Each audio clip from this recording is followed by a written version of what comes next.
Hello दोस्तों, मैं संदीप साहू।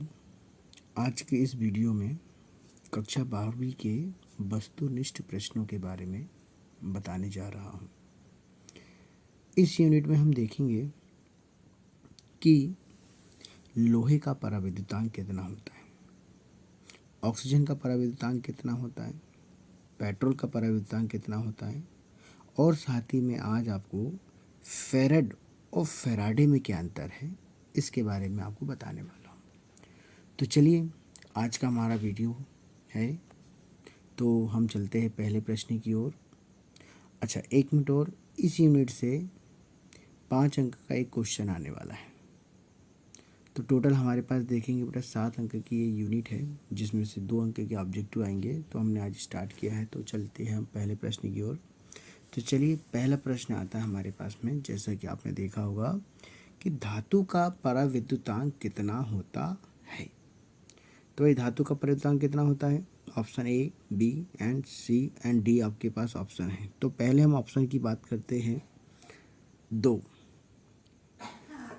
यहाँ जो 2 आप देख रहे हैं बेटा, ये 2 पराविद्युतांक किसका होता है? तो आपको पता चल जाएगा बेटा, 2 पराविद्युतांक होता है पेट्रोल का, मिट्टी के तेल का, डीजल का, जितने भी ऑयल होते हैं इनका पराविद्युतांक कितना होगा बेटा? 2। अब यहाँ पे तीसरा आता है 80.4। ये 80.4 जो किसका होता है बेटा पराविद्युतांक? जल का। अब आता है 1। अब 1 जो हमारे पास में होता है बेटा, ये होता है वायु का पराविद्युतांक। तो वायु का मतलब होता है जितनी भी वायु आप देख रहे हैं, ऑक्सीजन, नाइट्रोजन, ये सब, इन सब का पराविद्युतांक कितना आएगा बेटा? 1 आएगा। कितना आएगा बेटा? 1 आएगा। अब धातु का पराविद्युतांक कितना आएगा? अनंत। धातु में सोना, चांदी, जितनी भी मेटल हम देखते हैं, इन सब का पराविद्युतांक कितना आएगा? 1 आएगा। ठीक है बेटा, समझ में आया? कितना आएगा? 1 ही आएगा इसका पराविद्युतांक। ठीक, चलिए अब हम बात करते हैं दूसरा क्वेश्चन हमारे पास में, ऑक्सीजन का पराविद्युतांक कितना है। ऑक्सीजन का पराविद्युतांक अभी मैंने बताया कितना आएगा बेटा, इसका आंसर 1 आएगा। नेक्स्ट क्वेश्चन है कि पराविद्युतांक का मात्रक क्या होता है। बिल्कुल, इसमें से पराविद्युतांक का मात्रक कोई नहीं होता है, बिल्कुल इसका पराविद्युतांक का मात्रक नहीं होता है। प्रश्न क्रमांक 4 हम देख रहे हैं कि विद्युत आवेश का मात्रक नहीं है। क्वेश्चन यहाँ ध्यान से सुनेंगे, यहाँ पे नहीं शब्द यूज़ किया गया है। ये नहीं बहुत इंपॉर्टेंट होता है। सब लोग को लगता है कि जैसे पेपर में क्वेश्चन देखेंगे विद्युत का आवेश, वो पहले नंबर पे कूलाम पे लगा के आ जाएंगे। लेकिन बेटा मैं आपको बता दूं, इसके जहाँ राइट आंसर की हम बात करेंगे, यहाँ पे कूलाम भी इसका मात्रक है, फेराडे भी इसका मात्रक है, एम्पियर सेकंड भी इसका मात्रक है, और नहीं है तो वो है बेटा फेरेड। और फेरेड किसका मात्रक होता है? धारिता का मात्रक होता है। तो मैंने आपको एक और हेडिंग बताया था कि फेरेड और फेराडे में क्या अंतर, में इसके बारे में आपको बताऊंगा। देखिए बेटा, आवेश का सबसे बड़ा मात्रक होता है फेराडे। कौन होता है? फेराडे। और आवेश का ही सबसे छोटा मात्रक होता है फ्रैंकलिन। आप चाहे तो नोट कर सकते हो। ठीक, तो आपको पता होना चाहिए कि 1 फेराडे बराबर कितने कूलाम। तो आप बिल्कुल नोट कर लीजिए, 1 फेराडे बराबर होता है 96,500 कूलाम। सी, ये किसके बराबर होता है बेटा? 1 फेराडे बराबर होता है 96,500 कूलाम। साथ ही ये 96,500 कूलाम जो होता है, इसे हम फेराडे नियतांक भी कहते हैं। ठीक, समझ में आया बेटा आपको? चलिए, प्रश्न क्रमांक 5वां अब हमारे पास में आता है कि विद्युत क्षेत्र की तीव्रता का मात्रक क्या होता है। तो विद्युत क्षेत्र की तीव्रता का मात्रक आपने देखा होगा बेटा। ठीक, क्या है विद्युत क्षेत्र की तीव्रता का मात्रक? होता है न्यूटन प्रति कूलाम। तो होता है, लेकिन इस ऑप्शन में आप देखेंगे न्यूटन प्रति कूलाम यहाँ पर नहीं है। तो बेटा इसका एक और मात्रक होता है विद्युत क्षेत्र की तीव्रता का, वो होगा पहले नंबर का वोल्ट प्रति मीटर।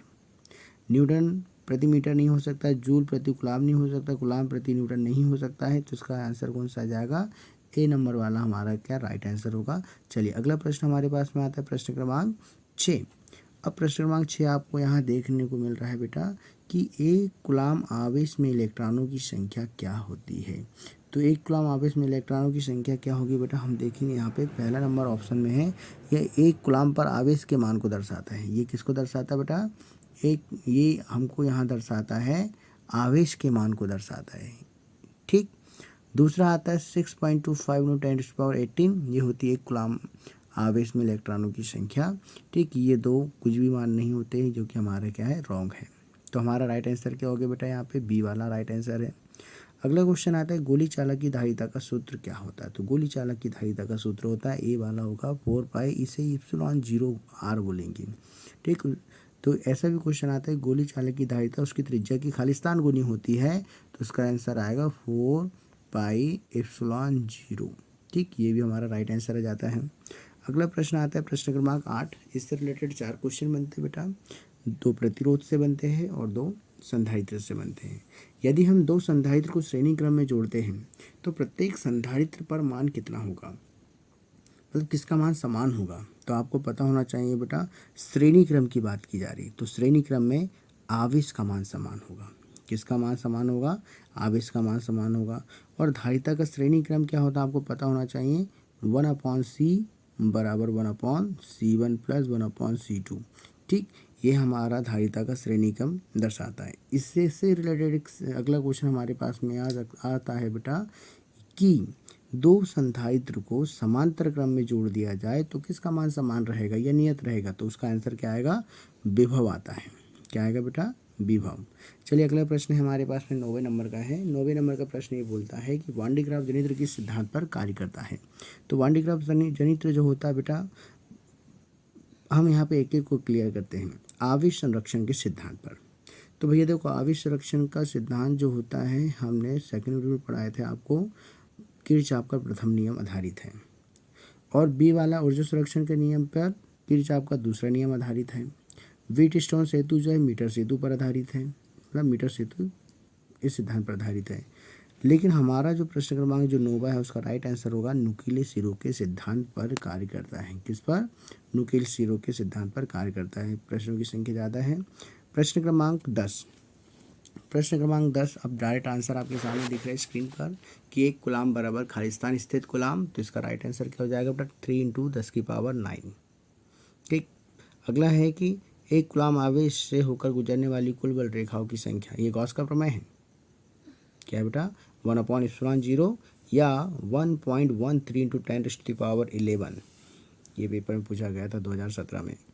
अगला प्रश्न आता है कि समांतर प्लेट संधारित्र की धारिता कि दोनों प्लेटों के बीच की दूरी बढ़ाने पर, यदि दोनों प्लेटों की बीच की दूरी यदि हम बढ़ा देते हैं तो क्या होगा बेटा, दोनों प्लेटों की बीच की दूरी को यदि हम बढ़ा देते हैं, प्लेटों के बीच की दूरी था, तो उसकी धारिता कम हो जाएगी या घट जाएगी। अगला प्रश्न है 1 फेरेड बराबर खालिस्तान स्थित फेरेड, ये धारिता का मात्रक है 9 × 10⁻11। ठीक, अगला प्रश्न हमारे पास में आता है प्रश्न क्रमांक 14, संधारित्रों को समांतर क्रम में कब जोड़ाता है। अभी संधारित्र को हम समांतर क्रम में जोड़ेंगे। अच्छा, यहाँ पे समांतर क्रम की बात करते हैं तो बेटा समांतर क्रम के लिए हमारे पास में अब फॉर्मूला आता है। समांतर क्रम के लिए क्या होता है भैया, C बराबर C1 प्लस C2। ये समांतर क्रम को दर्शाता है। किसको दर्शाता है बेटा, समांतर क्रम को दर्शाता है। जब हमें धारिता के मान को बढ़ानी होती है तो इसे समांतर क्रम में जोड़ दिया जाता है। इसका उल्टा यदि हमें धारिता के मान को कम करना होता है तो उसे क्या कम करना होगा, तो श्रेणी क्रम में जोड़ देंगे। चलिए प्रश्न क्रमांक 15 है, इलेक्ट्रॉन का प्रवाह किस दिशा में होता है। अच्छा, यहाँ पे हम आपको समझा दें, इलेक्ट्रॉन का प्रवाह का मतलब विभव वाले चैप्टर से हम बात करते हैं। हमने पहले वाले अध्याय में आपको मतलब वीडियो में डाला था कि पृथ्वी का विभव 0 होता है। ठीक, आवेश 2 प्रकार के होते हैं, धनावेश होता है और ऋणावेश। तो जो धनावेश होता है बेटा वो उच्च विभव से निम्न विभव की ओर चलता है। ठीक है, ऋणावेश जो होता है बेटा निम्न विभव से उच्च विभव की ओर चलता है। तो अब यहाँ इलेक्ट्रॉन की बात की जाए तो उसका उल्टा हो जाएगा, निम्न विभव से उच्च विभव की ओर चलेगा। ठीक है, अब प्रश्न क्रमांक 16 है कि संधारित्र का उपयोग कंप्यूटर के किस उद्देश्य के लिए किया जाना चाहिए। तो आवेश संरक्षण के लिए भी हमारा राइट आंसर होगा। आवेश की जगह यदि ऑब्जेक्टिव में ऊर्जा लिखा आएगा तो ऊर्जा संरक्षण के लिए भी हमारा राइट आंसर होगा। अब प्रश्न क्रमांक 17 आप देखोगे, निर्वात की विद्युतशीलता, किसकी, निर्वात की विद्युतशीलता का मान कितना होता है? 8.854 इंटू 10⁻12। इसके दो मात्रक होते हैं।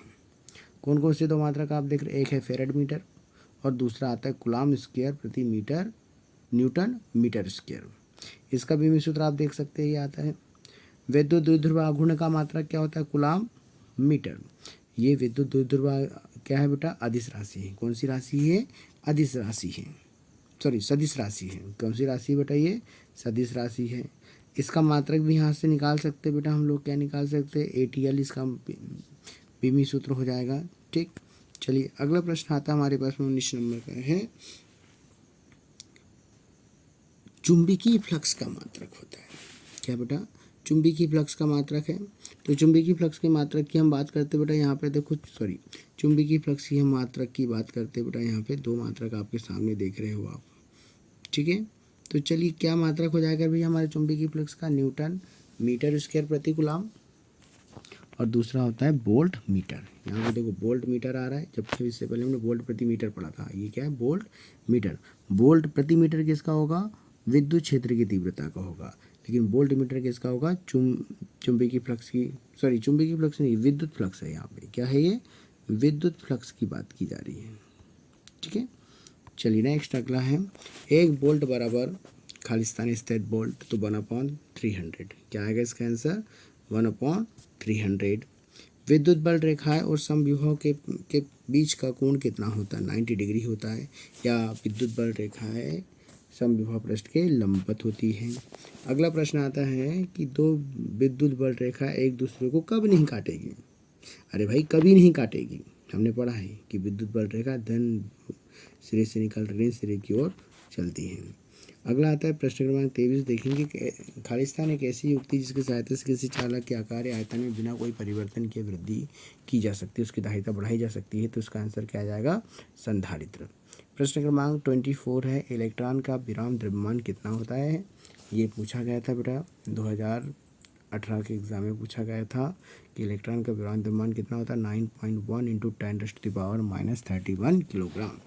तो आपको पता होना चाहिए बोले इलेक्ट्रॉनों के खोजकर्ता कौन है? J.J. थॉमसन है। और इलेक्ट्रॉन दो तरीके से होता है, एक मुक्त इलेक्ट्रॉन और एक बद्ध इलेक्ट्रॉन। ठीक, चलिए लास्ट हमारे पास क्वेश्चन आ रहा है बेटा कि न्यूट्रॉन के खोजकर्ता कौन है? तो न्यूट्रॉन के खोजकर्ता कौन है बेटा? चैडविक है। कौन है बेटा? चैडविक। और चैडविक है। इसका विराम द्रव्यमान कितना होगा बेटा? 1.67 इंटू 10⁻27 kg। ठीक, ओके बेटा, थैंक यू। ये हमारे इम्पोर्टेंट प्रश्न हैं। ऐसे ही आप वीडियो को देखते रहें और आपको वार्षिक परीक्षा में काम आएंगे। ओके।